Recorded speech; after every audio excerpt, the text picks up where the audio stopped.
नमस्कार शेतकरी मित्रांनो, प्रयोगशील शेतीमध्ये आपलं सर्वांचं स्वागत आहे। आपण हा जो बघत आहात हा आपला गव्हाचा प्लॉट आहे आणि आपण या ठिकाणी संपूर्ण पेरणी करत असताना आपण त्याचं नियोजन सांगितलेलं होतं आणि लाईव्ह देखील आपण त्याचं घेतलं होतं। त्यामुळे तुम्ही चॅनलवर नवीन असाल तर चॅनलला सबस्क्राईब करून आपले व्हिडिओ बघू शकता। अशा प्रकारे याची उगवण झालेली आहे।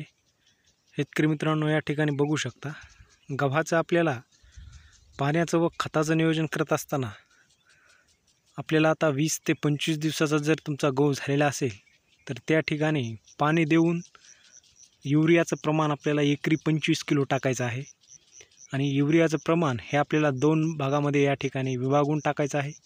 एकाच वेळी आपल्याला युरियाची बॅग त्या ठिकाणी एकरी टाकून द्यायची नाही। आपल्याला 25 किलो युरिया एकरी 20 ते 25 दिवसादरम्यान आपण त्या ठिकाणी टाकू शकतो। आणि पाणी दिल्यानंतर जर तणाचा बंदोबस्त तुम्हाला त्या ठिकाणी करायचा असेल तर तुम्ही त्या ठिकाणी अलग्रीप वापरू शकता। अतिशय स्वस्तात अतिशय चांगला रिझल्ट येणारं गव्हाचं तणनाशक उपलब्ध आहे। त्यामुळे आता आपल्या या ठिकाणी तरी क्वचितही या ठिकाणी गवत नाही, आपण थोडी पातळ पेरणी केलेली आहे। आपल्याला या ठिकाणी फुटव्याचं प्रमाण हे जास्त फुटावं यासाठी आपण अतिशय चांगल्या प्रकारे पेरणी केलेली आहे। आणि तुमचा देखील गहू किती दिवसाचा आहे व तुम्ही कसं नियोजन करता हे देखील तुम्ही कमेंट करू शकता। आपण याला तुमचा गहू जर 20-25 दिवसाचा असेल तर युरियाचं प्रमाण देऊन पाण्याचं नियोजन करू शकता आणि लगेच तणनाशकाचं नियोजन करा।